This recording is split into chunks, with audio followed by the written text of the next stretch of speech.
I'm always fascinated with the remote viewers. It's a topic that I've kind of been into for a while. It's a fascinating phenomenon.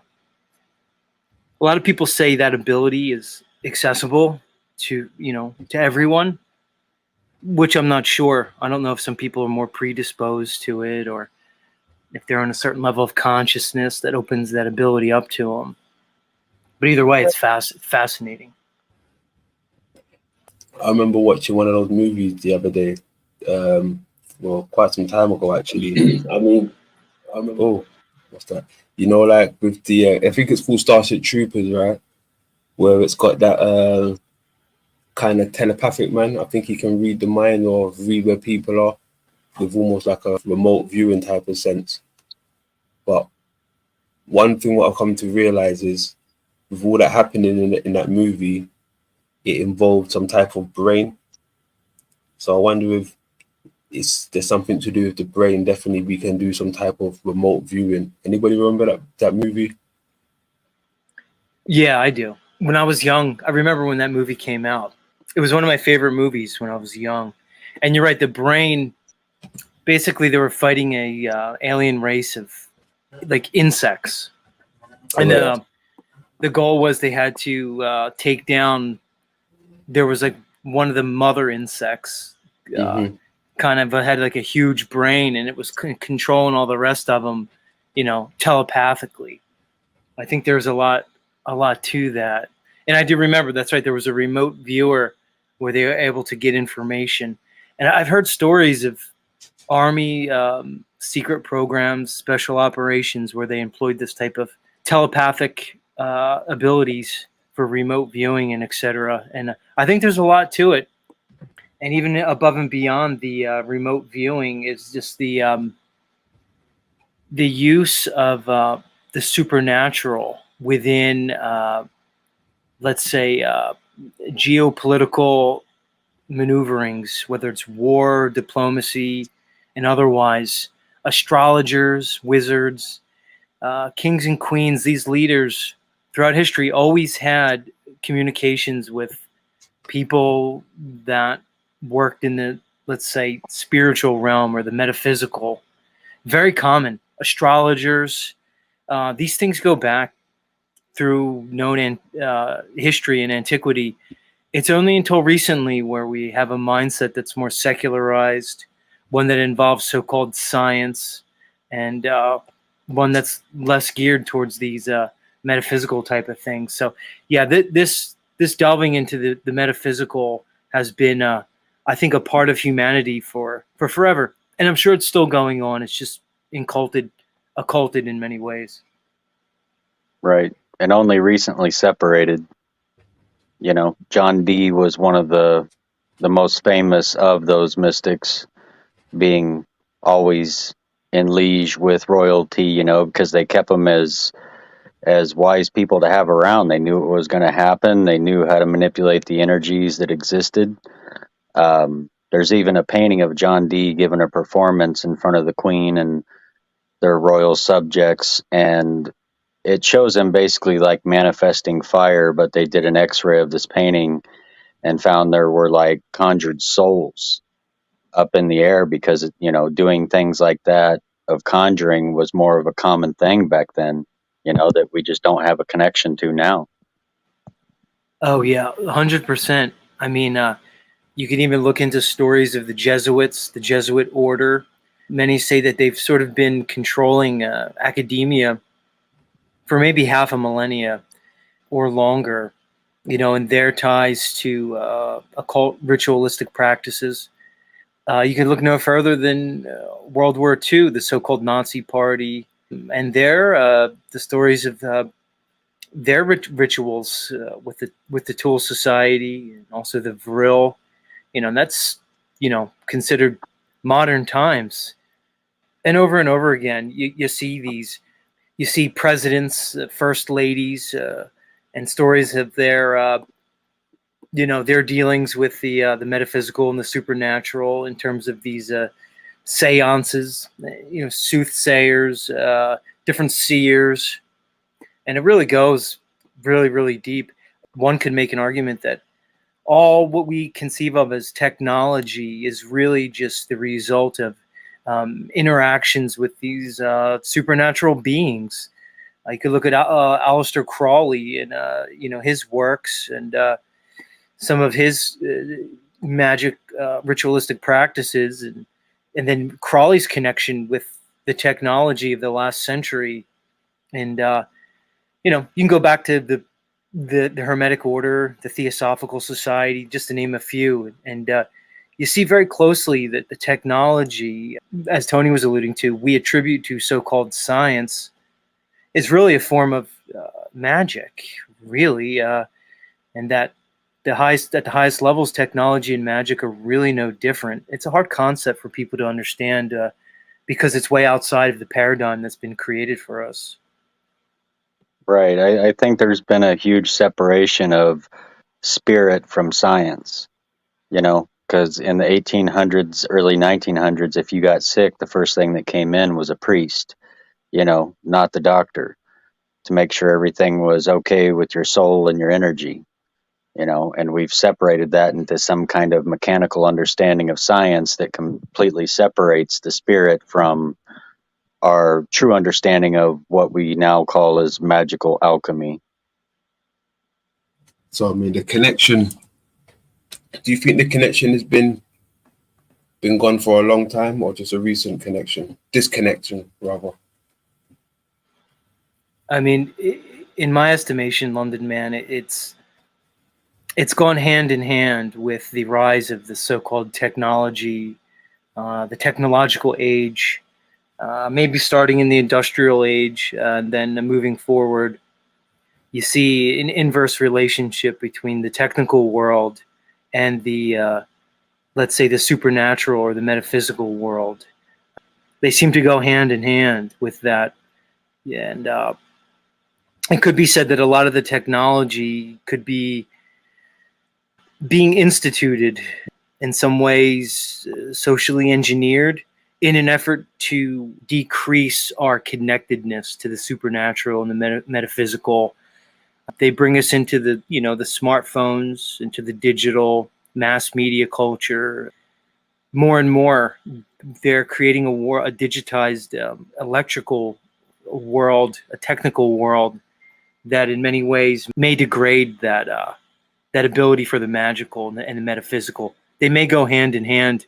And to me, there seems to be an element of purpose behind it, an agenda for whatever reasons to keep us blinded, keep us separated from our true nature, and caught up in their technological world, which is a simulated world, and we could be talking about a fractal world where we're just going into a deeper simulation where you have levels and tiers getting further away from source, almost as if we're lost, adrift maybe in a sea, in some type of energetic sea that we're more and more as time goes on, we're being pulled away from whatever source reality is and deeper into progressively deeper levels of this simulation.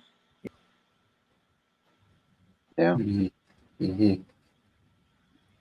Seems like we're going deeper. In fact, I mean, but I tell you what else runs deep: the thought, the mind.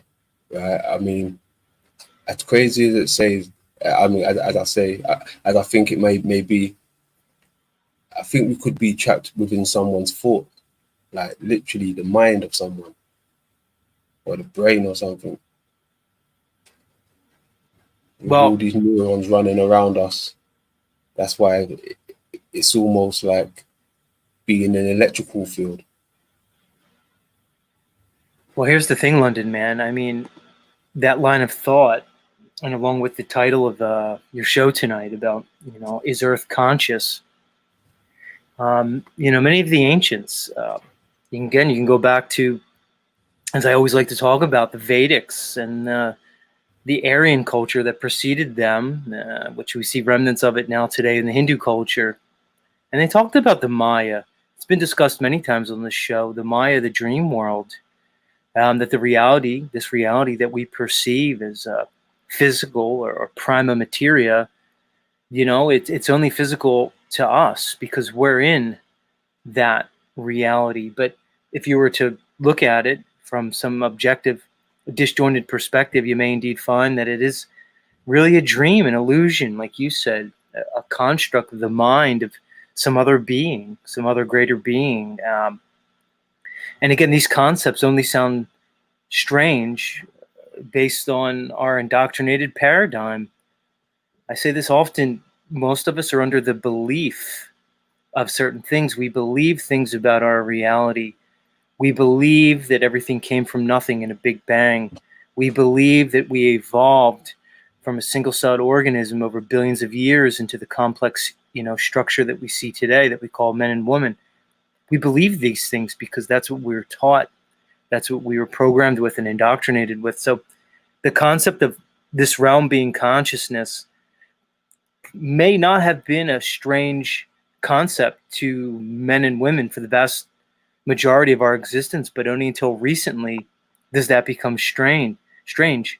But to me, it's only strange based off our indoctrinated paradigm.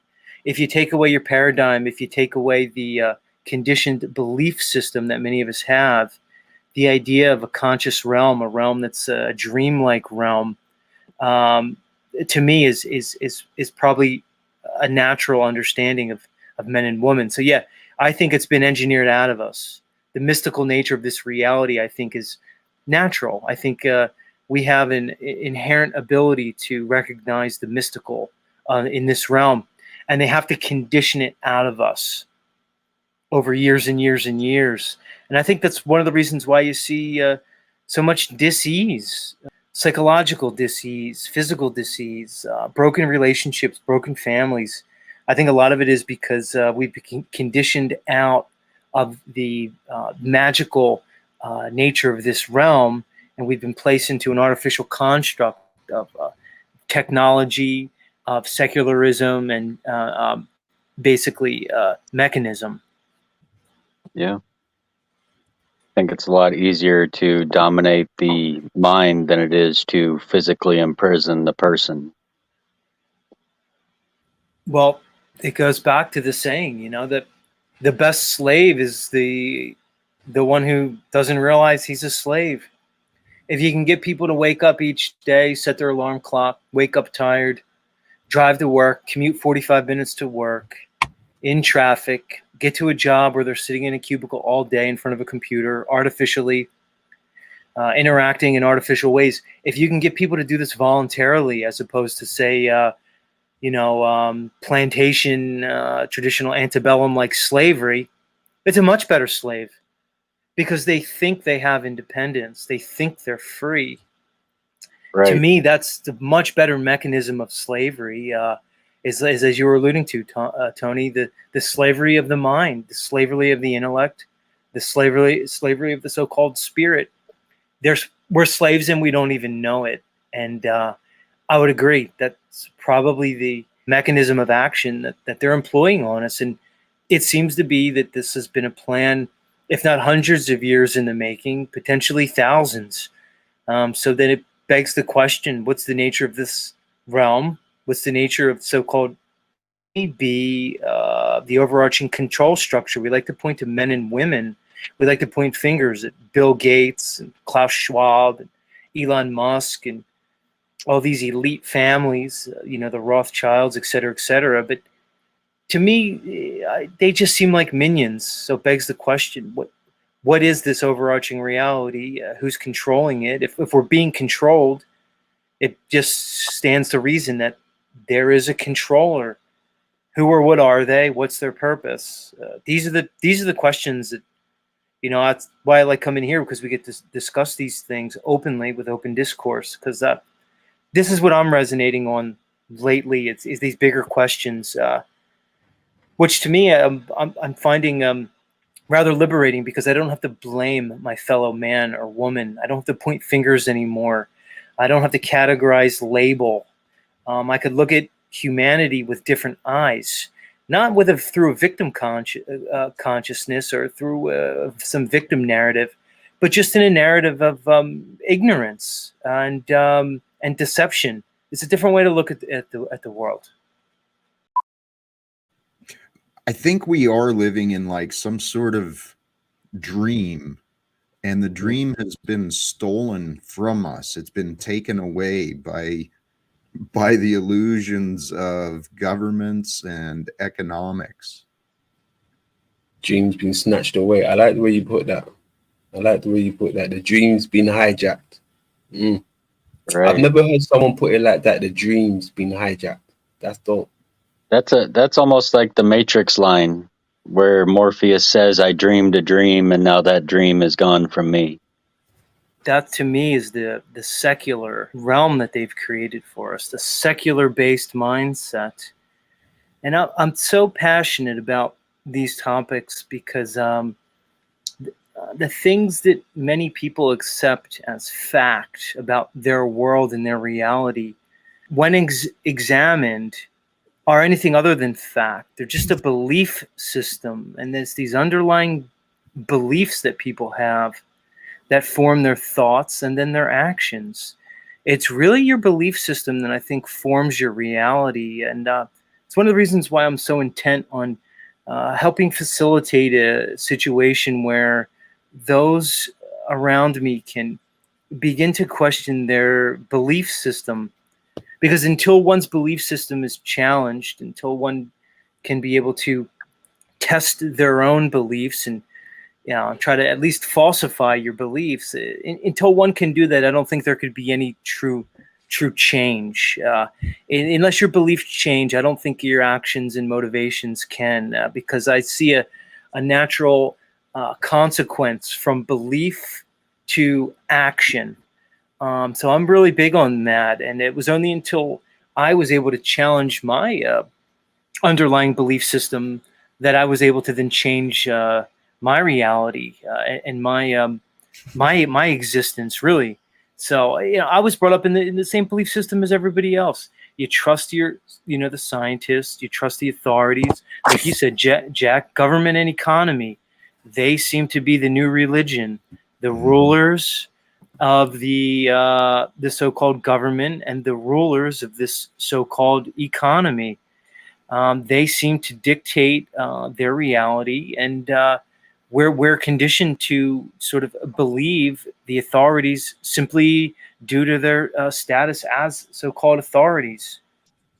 In the realm between physical and mind, right? The mind is the higher realm, and we wrestle not against flesh and blood, but against principalities and rulers in high places. It's not only individually the structures of our belief systems that this world taught us to fight for and defend. It's not only those structures in our own mind, but it's the greater collective. That's our enemies. Could also be explained that the enemy could be oneself. If we're all talking about the one having the expression of God within all of us, and as explained a little bit by Sonia, is that, throughout the densities, we are all densities all at once, only experiencing our physical density at this current perceived time, as we only in this density perceive linear time.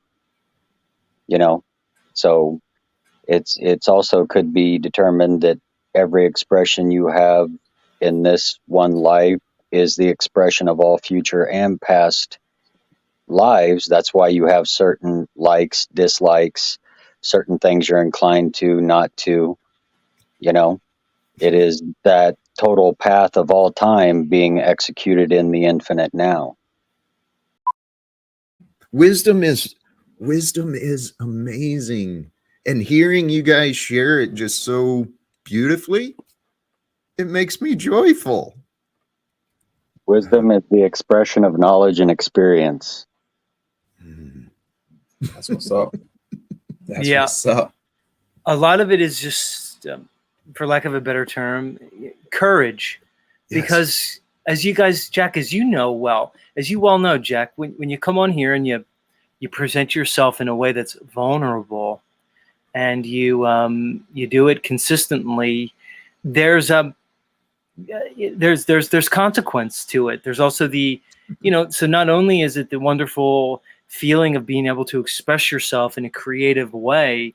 But we know that there's the earthly secular consequences. There's no way I can go back to my old life, my old profession. Jack, I don't think the post office is going to hire you back anytime soon after, a quick online search of Jack Talcott. And I don't think really Jack's going to be working for any corporations or administrative bodies. So we're doing what maybe others are unwilling to do or cannot do. And maybe we're just the voice for some of the voiceless right now. And we're articulating, as you said, a feeling, a mindset, an emotion maybe of so many. And we're just in a particular position right now to do so. We've taken that step. Jack, you're taking the step to endeavor to live without fear. Now, whether or not that could ever be achieved, at least you established a goal that you're setting your intention towards. And by living without fear, you can speak without fear. You can exist without it. And so I kind of like it. And I think just we may be, for whatever reason, maybe it's destiny or otherwise, we've become the voice of many of the voiceless in this time.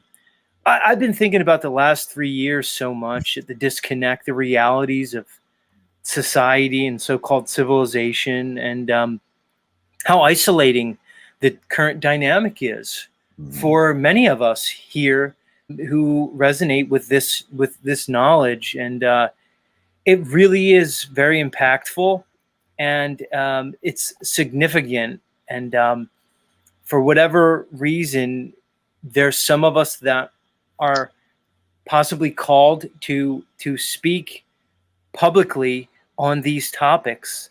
I'll just speak for myself. I'm just reached a point where I had a realization that there's fates worse than death. And when you can get to that realization, because this whole realm is going to tell you death is the worst thing. Again, in a secular realm, death is the end. So why are they so intent on presenting us the scientific model, the model that they give us for our realities? Because they want us to be afraid of death. Because if you fear death as the worst thing there is, you're going to behave in a way that reflects that.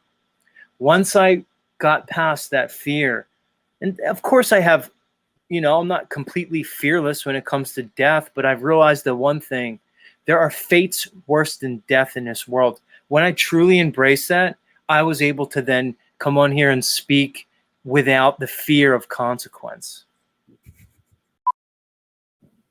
There are things that break outside those precepts in the current thing that we're talking about, just like some people with a good memory, their memory obviously doesn't operate on the concept of time, because instant recall would be a non-attachment to time mentally.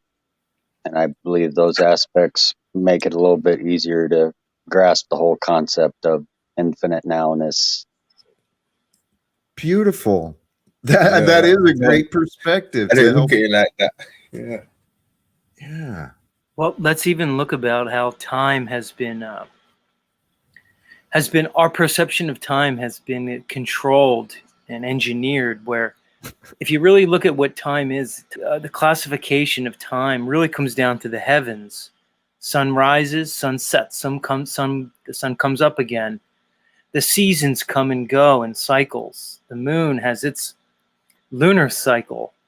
These are the phenomena, the natural phenomena that dictate our understanding of time.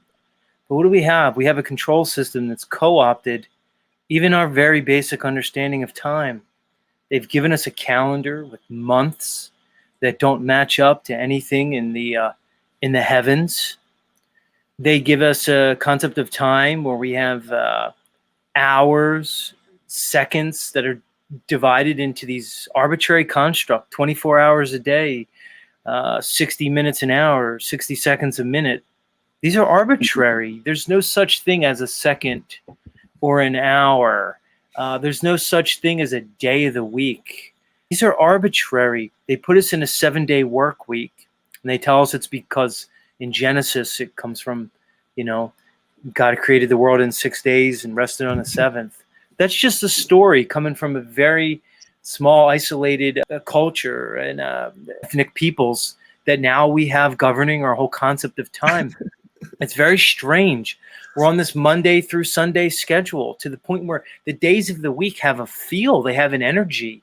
Even I can feel it. And I don't even have a standard 9 to 5 job. Sunday has an energy. Monday has an energy. And I think it's the collective energy of the people that are generating it. So why did they co-opt our time? And it goes back to what Talcott said about the structure versus the non-structure. They gave us a very regimented concept of time, likely for control, where something more natural would probably be more human and probably would fit better with our biology and our psychology in general.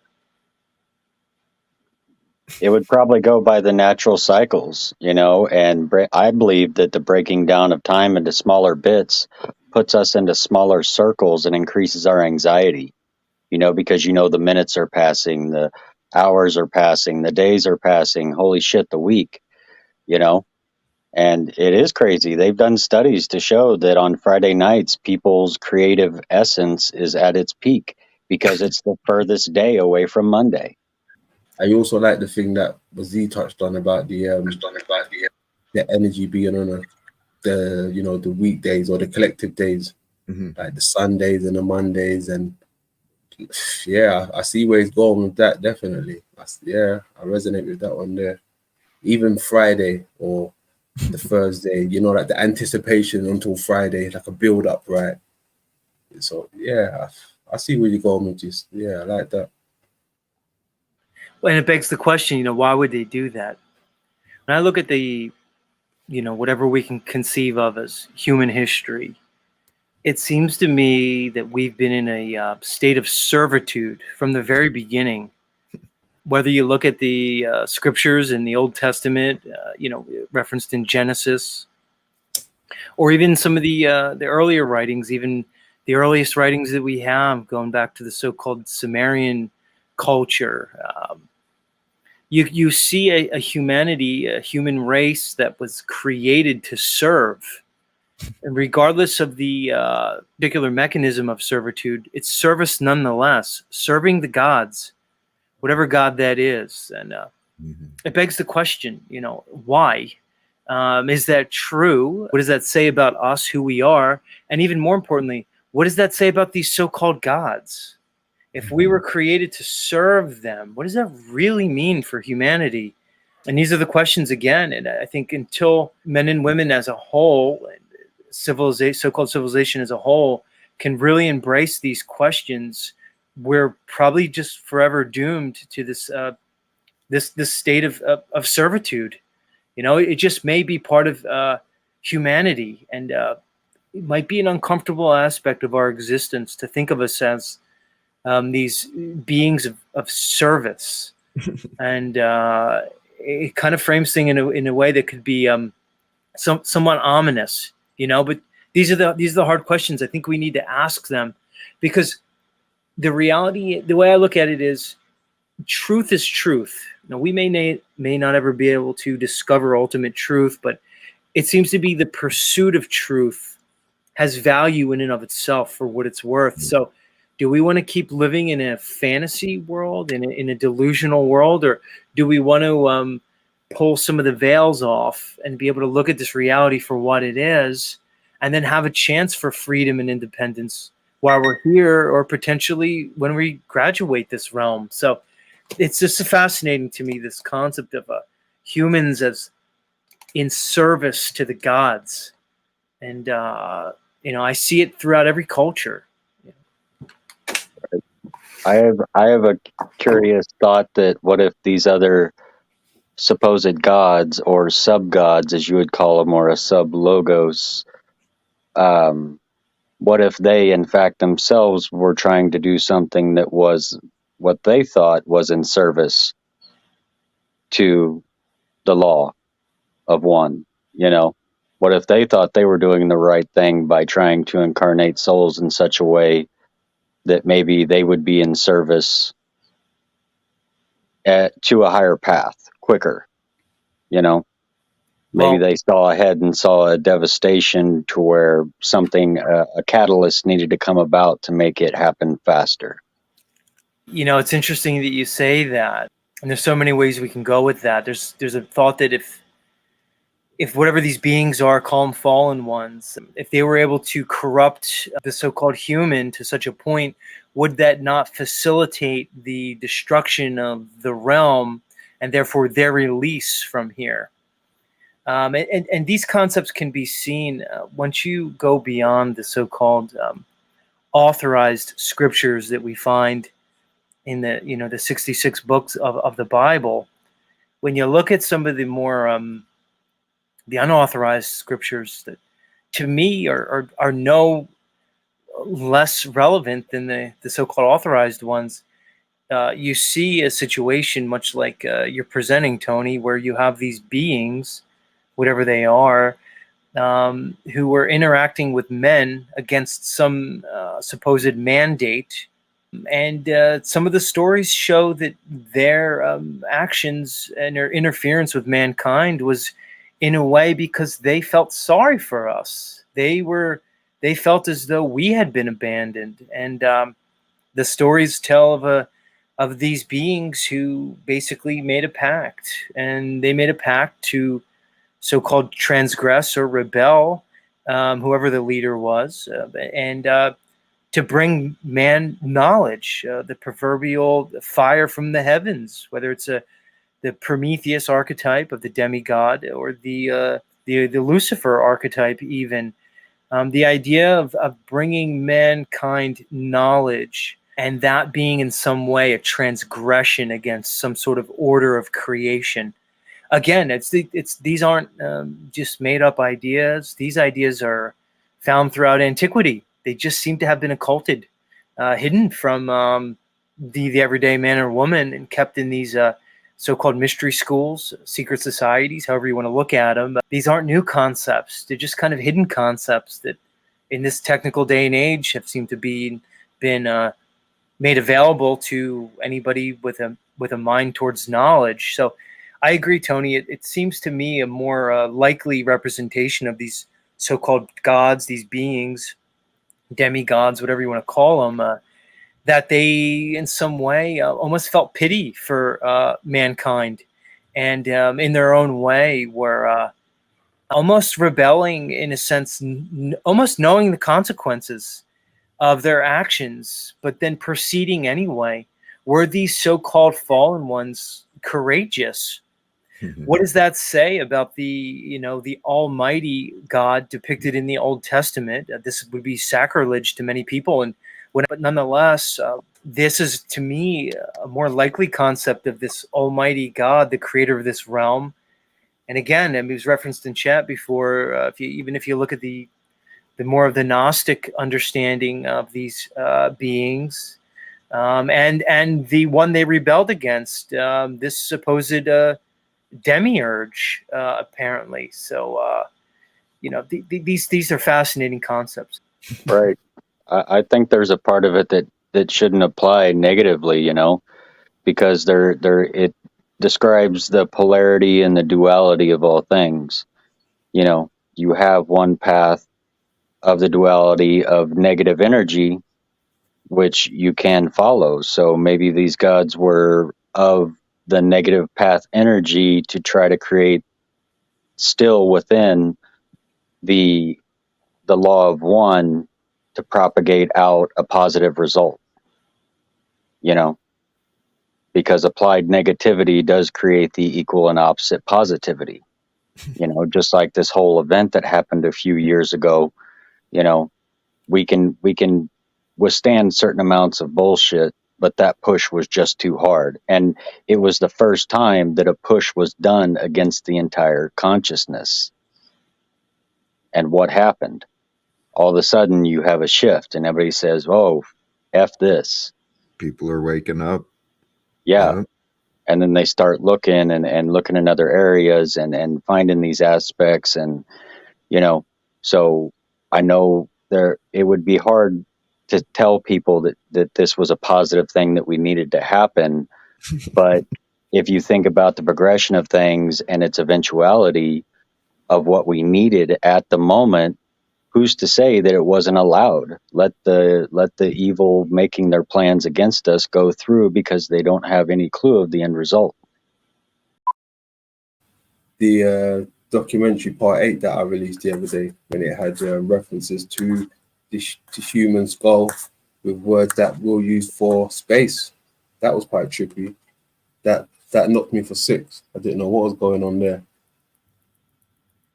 You know, with orbit and the globe and the eye. So it's like everything that I've been talking about, this is what they've been studying in those type of stuff, you know. How would you call it? Like the doctor realm, I suppose. It's crazy the way how they label things. Well, But, yeah. Well, even if you look at the anatomy of the central nervous system, you can see a lot of correlations to, let's say, our physical reality all the way through, just from the functioning of the neurons. Your central nervous system is electrical. You can read the electrical energy of your nervous system in microvolts. You use what's called an amplitude. It's commonly seen in what's known as the EEG, or the electroencephalography, also the EKG or the ECG for your heart, which is the echocardiogram. And what you're doing is you're reading the electrical energy produced by your body, oftentimes the neurons. You see these neuronal connections, these networks. So as the video you started to play a bit ago was alluding to, these neuronal connections, which are just basically, it's an electrical network used for communication, the transference of information, which is basically energy. And you can see these represented in, again, it runs through scripture. There's certain interpretations of the Old Testament, the Torah, presented to us, where they reference certain structures, temples, Solomon's temple, and it's oftentimes represented as an allegory to the human anatomy and the human head. You look for this symbolism and symbology of many of the mystery schools, the so-called Masons, and you find when they talk about these different esoteric concepts, you see them related again to the human anatomy, particularly around the head and the skull. You can look at the cranial nerves. There's 12 cranial nerves, and you can see the representation of 12 amongst many of the scriptures across the multiple cultures. With this number of 12, you have 12 zodiac signs, you have 12 apostles. You see certain commonalities between the human anatomy and the so-called religions and spiritual teachings throughout the ages. They're intimately linked in so many ways. And then it goes back again, like we always say, the micro to the macro to the micro, as within, so without, as above, so below. These concepts may be more than just intellectual. These concepts may be more than just thought and conjecture.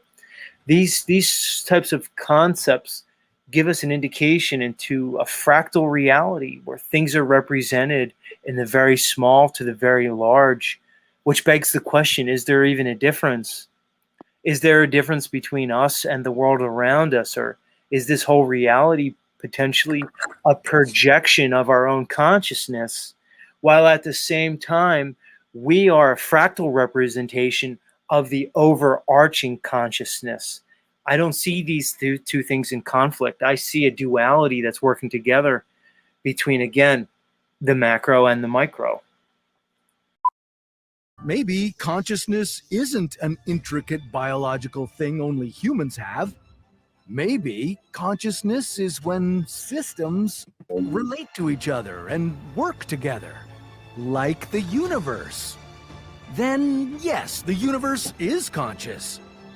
What sticks out to me is the paradigm that they present, basically saying that consciousness arose. I believe that was the word he said, that it arose in humans, and that it's possible that consciousness can arise in the universe. But to me, that's the inversion.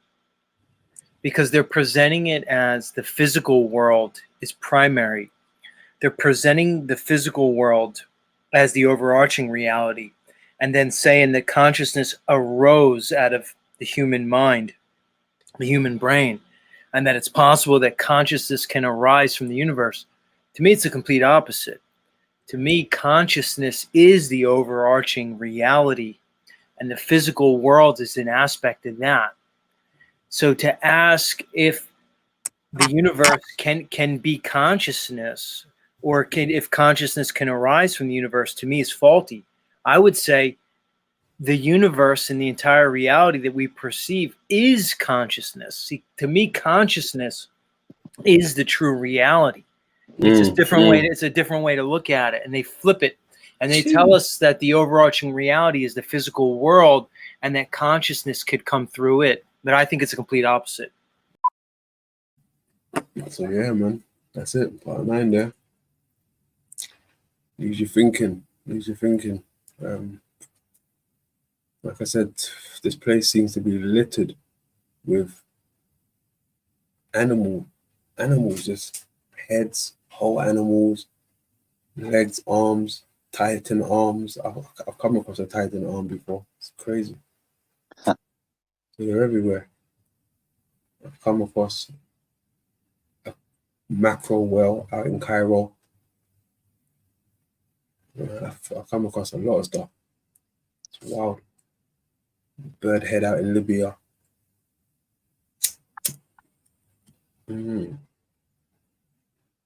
Somewhat of a kraken. I haven't even put you up on that one yet. Giant scorpion. Ain't even put you up on that one yet. Okay. Crazy. Everywhere. Maybe it was at one time like the Clash of the Titans, you know, with giant scorpions, giant birds, giant everything. And then logically, all you would have to have is a dimensional shift to a less dense dimension within that realm, and anything of high density wouldn't survive. It might be able to explain the what some people call the instant petrification, the Medusa effect. Maybe it was like, better get that time from. The bigger you are, the harder you fall. It was like the bigger you was out here, you got affected, and then you fell. That's why it's just a lot of small things running around now.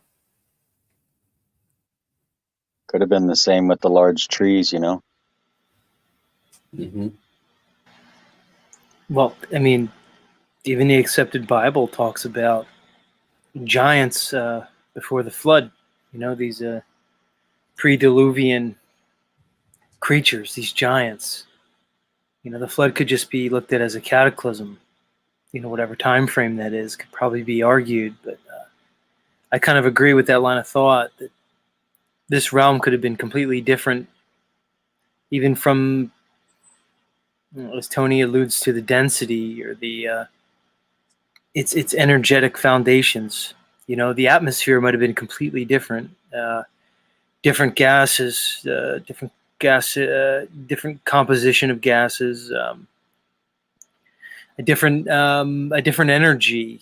What we call gravity, like the weight we feel, could have been different. Probably, you know, again, it's talked about as a flood, but you know, we picture this world as kind of permanent. This earth is a fixed, you know, a fixed construct, you know, but whatever was alluded to as this flood, this cataclysm, it could have been a much larger shift, almost a shift in the very metaphysics of this realm, which would mean that, you know, these much larger creatures, you know, may not be mythical as presented.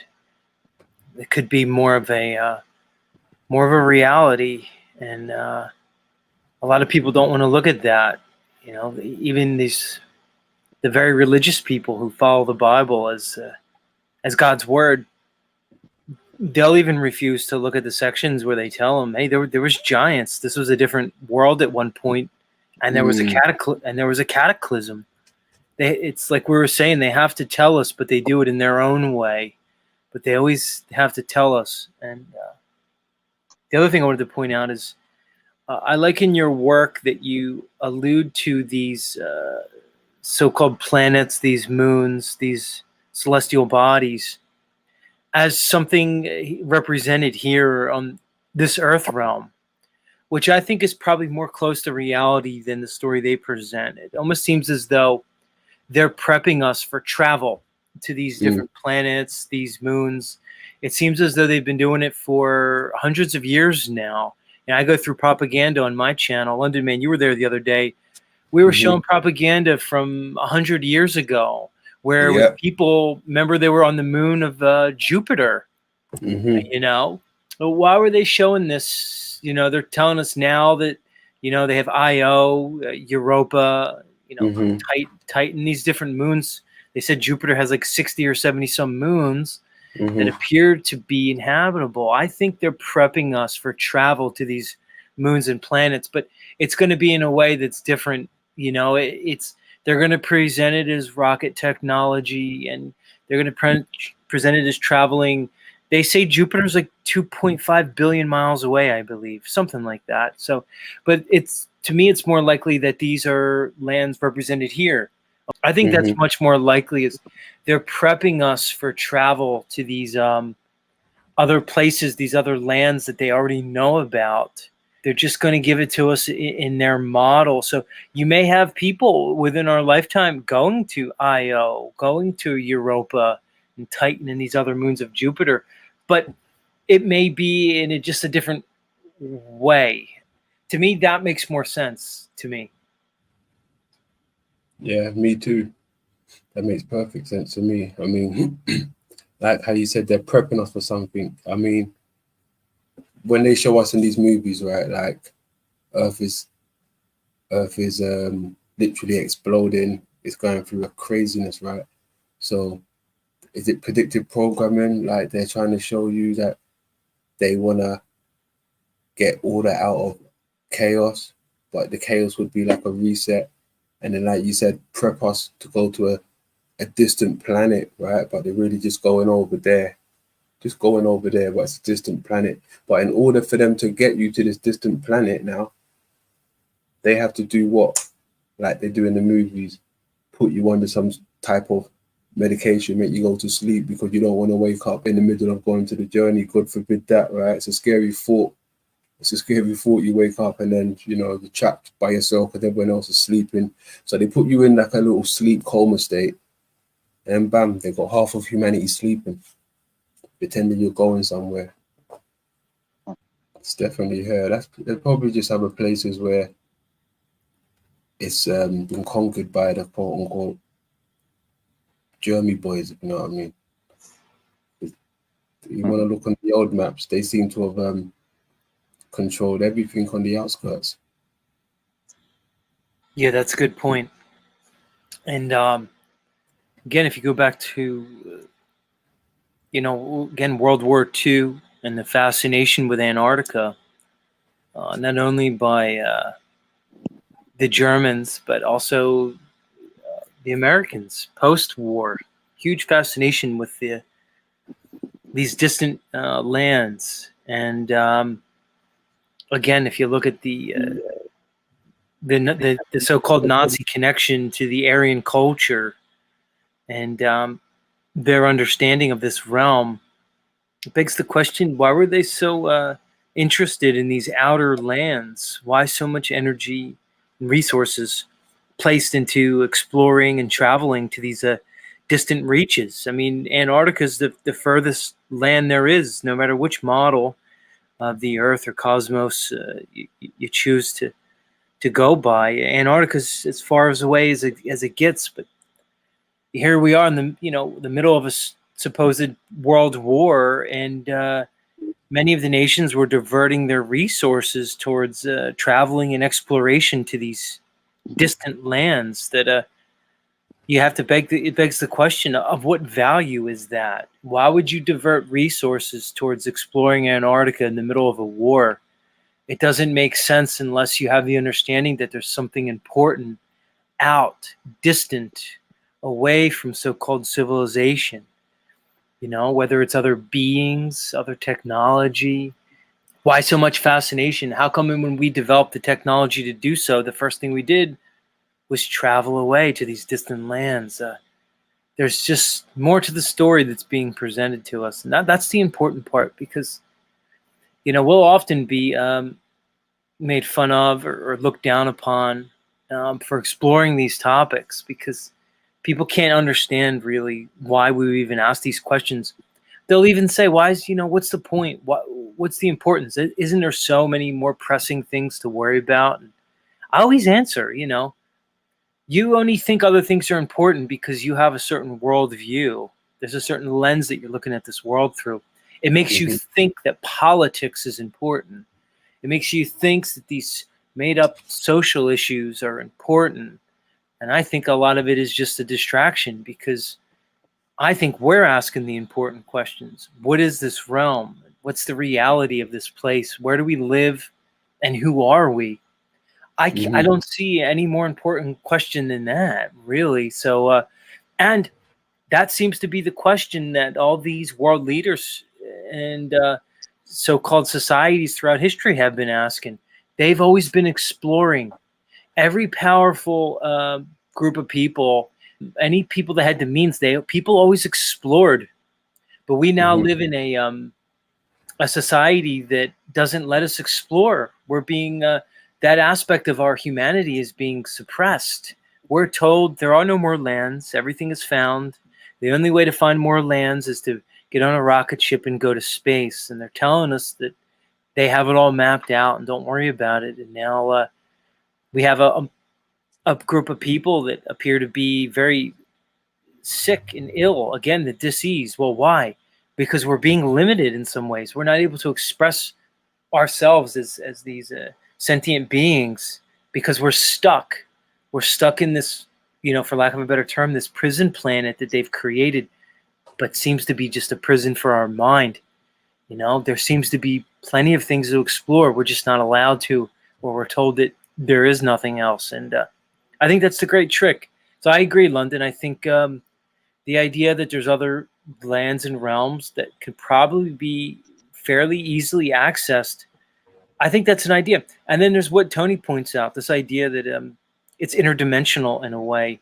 We might be looking at it differently. You may be able to travel in other ways that we can't even conceive of, where these other lands or these other realms are right here, right where we sit within the very fabric of this reality. Maybe these other dimensions that are possibly being accessed by those who know knows how to do it, right? So there's a lot of ways to look at it outside of their model, because their model says rocket ships, zero gravity, vacuum of space, and I don't really see that model as a reality. But I think what some people in these type of communities like to do, and I see it in the quote unquote flat Earth community, is they just will take the other extreme.